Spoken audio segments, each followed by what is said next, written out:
அனைவருக்கும் வணக்கம். இன்றைக்கி நம்ம என்ன பண்ண போகிறோம் பார்த்தீங்கன்னா, எறா பிரியாணி. நான் பார்த்தீங்கன்னா இந்த 2 கிளாஸ் அளவு அரிசி போட்டிருக்கேன். அதாவது 1/2 கிலோ இருக்கும் அரிசி. இதை வந்து நம்ம கழுவி நம்ம ஊற வச்சுக்கலாம். 1/2 ஹவர் ஊறணும். எறா பார்த்தீங்கன்னா நான் 1 கிலோ எடுத்திருக்கேன். இப்போ இந்த எறாவில் பார்த்தீங்கன்னா தயிர் 1 டீஸ்பூன் ஆட் பண்ணிக்கலாம், மஞ்சத்தூள் 1 டீஸ்பூன் ஆட் பண்ணிக்கலாம், மிளகாத்தூள் 1 டீஸ்பூன் ஆட் பண்ணிக்கலாம், இஞ்சி பூண்டு பேஸ்ட்டு 1 டீஸ்பூன் ஆட் பண்ணிக்கலாம்,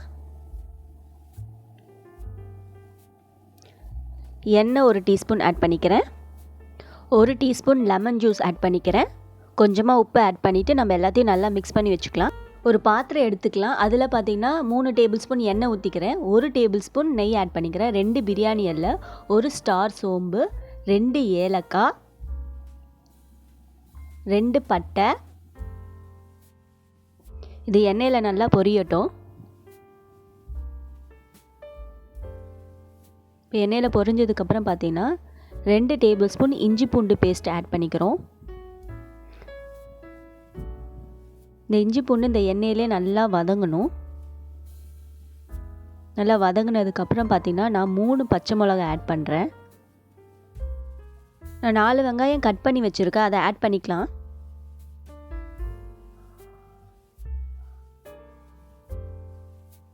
ஆட் பண்ணிவிட்டு இந்த எண்ணெயிலே நல்லா வதங்கட்டும். நான் 1 டேபிள் ஸ்பூன் உப்பு ஆட் பண்ணிக்கிறேன், புதினா கொத்தமல்லி ஆட் பண்ணிக்கிறேன், தக்காளி 3 தக்காளி ஆட் பண்ணியிருக்கேன். இது எல்லாமே நல்லா வதங்கட்டும். எல்லாம் நல்லா வதங்கிருச்சு. இந்த மாதிரி நல்லா வதங்கணும். 1 டேபிள் ஸ்பூன் மிளகாத்தூள் ஆட் பண்ணியிருக்கேன், தயிர் 3 டீஸ்பூன் ஆட் பண்ணிக்கலாம்.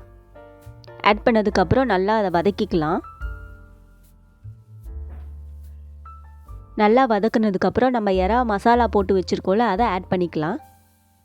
நான் இந்த மாதிரி மசாலா போட்டு வச்சுருக்கனால நம்மளுக்கு வந்து அந்த எறா ஸ்மெல் வராது, அதுக்காக தான். இது எல்லாமே எல்லாம் ஒன்றா நல்லா மிக்ஸ் பண்ணிக்கலாம் எல்லாத்தோட.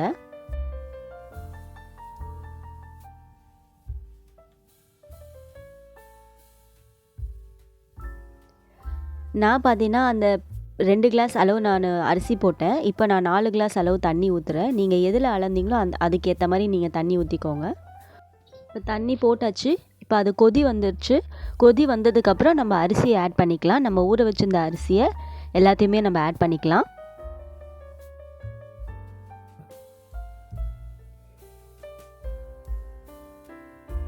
எல்லாம் நல்லா மிக்ஸ் பண்ணிக்கோங்க. நீங்கள் இப்போவே டேஸ்ட்டு பாருங்கள், எதாவது கம்மியாக இருந்தால் மாற்றிக்கலாம்.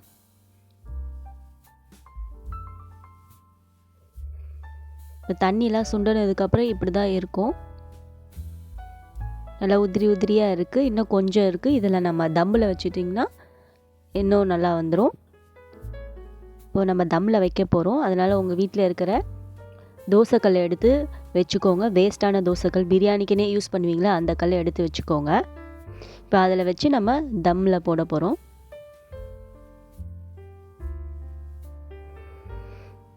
தம்மில் போட்டு எடுத்தால் இந்த மாதிரி தான் இருக்கும். நம்ம என்ன பார்த்தீங்கன்னா ஒரு டீஸ்பூன் நெய் ஆட் பண்ணிக்கலாம்.